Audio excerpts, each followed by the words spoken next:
ನಮಸ್ತೆ ವೀಕ್ಷಕರೇ, ಲಾ ಪಾಯಿಂಟ್ಗೆ ಸ್ವಾಗತ. ವಿನಯ್ ಕುಲಕರ್ಣಿಗೆ ಹೈಕೋರ್ಟ್ನಿಂದ ಬಿಗ್ ರಿಲೀಫ್, ಶಾಸಕ ಸ್ಥಾನಕ್ಕೆ ಮರುಜೀವ. ವೀಕ್ಷಕರೇ, ಕರ್ನಾಟಕ ರಾಜಕೀಯ ಹಾಗೂ ಕಾನೂನು ವಲಯದಲ್ಲಿ ತೀವ್ರ ಸಂಚಲನ ಮೂಡಿಸಿದ್ದ ಯೋಗೇಶ್ ಗೌಡ ಹತ್ಯೆ ಪ್ರಕರಣದಲ್ಲಿ ಮಾಜಿ ಸಚಿವ ಹಾಗೂ ಶಾಸಕ ವಿನಯ್ ಕುಲಕರ್ಣಿಗೆ ಕರ್ನಾಟಕದ ಹೈಕೋರ್ಟ್ನಿಂದ ಅತಿ ದೊಡ್ಡ ರಿಲೀಫ್ ಸಿಕ್ಕಿದೆ. ಜನಪ್ರತಿನಿಧಿಗಳ ವಿಶೇಷ ನ್ಯಾಯಾಲಯವು ಅವರಿಗೆ ವಿಧಿಸಿದ್ದಂತಹ ಜೀವಾವಧಿ ಶಿಕ್ಷೆಯನ್ನು ಹೈಕೋರ್ಟ್ನ ದ್ವಿಸದಸ್ಯ ಪೀಠವು ಅಮಾನತಿನಲ್ಲಿಟ್ಟು ಮಧ್ಯಂತರ ಜಾಮೀನು ಮಂಜೂರು ಮಾಡಿದೆ. ಕೇವಲ ಜಾಮೀನು ಮಾತ್ರವಲ್ಲ, ಅವರ ದೋಷಿ ಸಾಬೀತು ಆದೇಶಕ್ಕೆ ಹೈಕೋರ್ಟ್ ತಡೆ ನೀಡಿರುವುದರಿಂದ ಅವರ ಶಾಸಕ ಸ್ಥಾನದ ಅನರ್ಹತೆಯ ಮೇಲೂ ದೊಡ್ಡ ಪರಿಣಾಮ ಬೀರಲಿದೆ. ಇದರ ಹಿಂದೆ ಇರುವಂತಹ ಸಂಪೂರ್ಣ ಕಾನೂನು ಪ್ರಕ್ರಿಯೆಗಳು ಮತ್ತು ಇತ್ತೀಚಿನ ಬ್ರೇಕಿಂಗ್ ಅಪ್ಡೇಟ್ಗಳನ್ನು ಇವತ್ತಿನ ವಿಡಿಯೋದಲ್ಲಿ ವಿವರವಾಗಿ ವಿಶ್ಲೇಷಿಸೋಣ. Welcome back to law point. ಈ ಪ್ರಕರಣದ ಸಂಪೂರ್ಣ ಹಿನ್ನೆಲೆಯನ್ನ ಒಮ್ಮೆ ನೋಡೋಣ.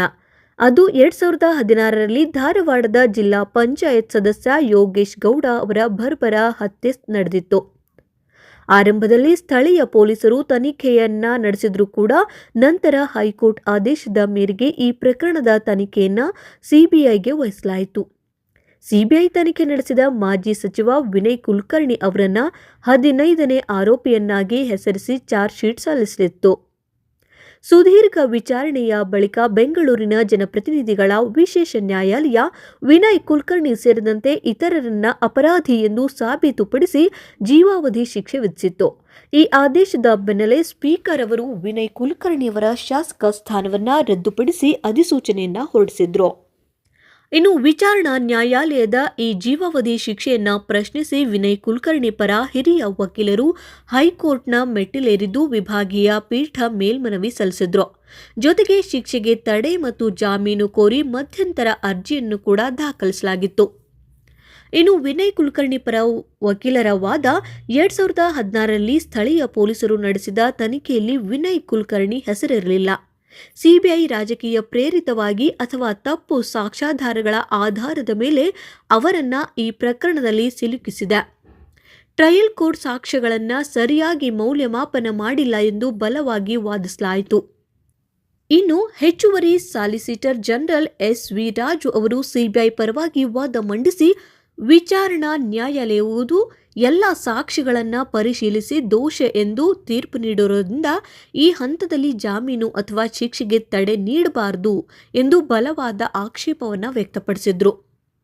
ಉಭಯ ಪಕ್ಷಗಾರರ ಸುದೀರ್ಘ ವಾದಗಳನ್ನು ಆಲಿಸಿದಂತಹ ನ್ಯಾಯಮೂರ್ತಿ ಮೊಹಮ್ಮದ್ ನವಾಜ್ ಹಾಗೂ ನ್ಯಾಯಮೂರ್ತಿ ಜಿ. ಬಸವರಾಜ್ ಅವರನ್ನೊಳಗೊಂಡ ಹೈಕೋರ್ಟ್ ವಿಭಾಗೀಯ ಪೀಠ ಅತ್ಯಂತ ಮಹತ್ವದ ಆದೇಶ ಹೊರಡಿಸಿದೆ. ಇದರ ಪ್ರಮುಖ ಕಾನೂನಾತ್ಮಕ ಅಂಶಗಳು ಇಲ್ಲಿವೆ. ದೋಷಿ ಸಾಬೀತು ಆದೇಶಕ್ಕೆ ತಡೆ. ಹೈಕೋರ್ಟ್ ಕೇವಲ ಶಿಕ್ಷೆಯನ್ನು ಮಾತ್ರವಲ್ಲದೆ ವಿಚಾರಣಾ ನ್ಯಾಯಾಲಯದ ದೋಷಿ ಸಾಬೀತು ಆದೇಶವನ್ನೇ ಮೇಲ್ಮನವಿ ಅಂತಿಮ ವಿಲೇವಾರಿಗೆ ತಡೆ ಹಿಡಿದಿದೆ. ಶಿಕ್ಷೆ ಅಮಾನತು ಮತ್ತು ಜಾಮೀನು.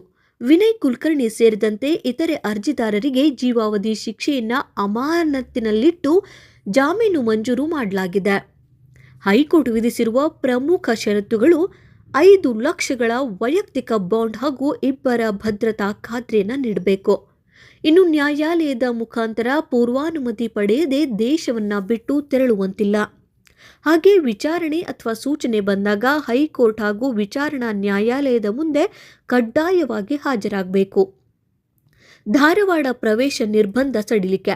ಇನ್ನು ಈ ಹಿಂದೆ ವಿಚಾರಣಾ ನ್ಯಾಯಾಲಯ ವಿಧಿಸಿದ್ದ ಧಾರವಾಡ ಜಿಲ್ಲೆಗೆ ಪ್ರವೇಶಿಸಬಾರದು ಎಂಬ ಕಟ್ಟುನಿಟ್ಟಿನ ನಿರ್ಬಂಧವನ್ನು ಹೈಕೋರ್ಟ್ ಈ ಹಂತದಲ್ಲಿ ಮುಂದುವರಿಸಿಲ್ಲ. ಸಾಕ್ಷಿಗಳ ವಿಚಾರಣೆ ಈಗಾಗಲೇ ಮುಗಿದಿರೋದ್ರಿಂದ ಆ ನಿರ್ಬಂಧ ಅನ್ವಯಿಸುವುದಿಲ್ಲ ಎಂದು ಸ್ಪಷ್ಟವಾಗಿ ಹೇಳಿದೆ. ಈ ತೀರ್ಪಿನಿಂದ ವಿನಯ್ ಕುಲಕರ್ಣಿ ಅವರಿಗೆ ರಾಜಕೀಯವಾಗಿಯೂ ದೊಡ್ಡ ಶಕ್ತಿ ಬಲವಂತಾಗಿದೆ.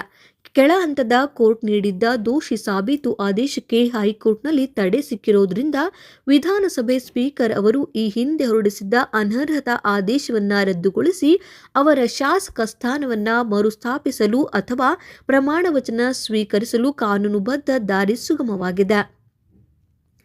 ಅದೇ ಸಮಯದಲ್ಲಿ ಇತ್ತೀಚಿನ ಬ್ರೇಕಿಂಗ್ ವರದಿಗಳ ಪ್ರಕಾರ ಹೈಕೋರ್ಟ್ ನೀಡಿರುವ ಈ ಮಧ್ಯಂತರ ಆದೇಶ ಮತ್ತು ಜಾಮೀನನ್ನ ಪ್ರಶ್ನಿಸಿ ಮೃತರ ಕುಟುಂಬದವರು ಹಾಗೂ ಸಿಬಿಐ ಪರವಾಗಿ ಸುಪ್ರೀಂ ಕೋರ್ಟ್ಗೆ ಮೇಲ್ಮನವಿ ಸಲ್ಲಿಸಲು ಸಿದ್ಧತೆ ನಡೆಸಿರುವುದು ಈ ಪ್ರಕರಣದಲ್ಲಿ ಮುಂದಿನ ಕಾನೂನು ಹೋರಾಟ ಮತ್ತಷ್ಟು ತೀವ್ರಗೊಳ್ಳೋದು ಎಂದು ಸೂಚಿಸ್ತಾ ಇದೆ. ಕಾನೂನು ಲೋಕದ ಇಂತಹ ಪ್ರತಿ ಹೈ ಪ್ರೊಫೈಲ್ ಪ್ರಕರಣದ ನಿಖರ ಹಾಗೂ ಬ್ರೇಕಿಂಗ್ ವಿಶ್ಲೇಷಣೆಗಾಗಿ ತಪ್ಪದೇ ನಮ್ಮ ಲಾ ಪಾಯಿಂಟ್ ಚಾನಲ್ ಅನ್ನು ಸಬ್ಸ್ಕ್ರೈಬ್ ಮಾಡಿ, ವಿಡಿಯೋನ ಲೈಕ್ ಮಾಡಿ ಹಾಗೂ ಶೇರ್ ಮಾಡಿ.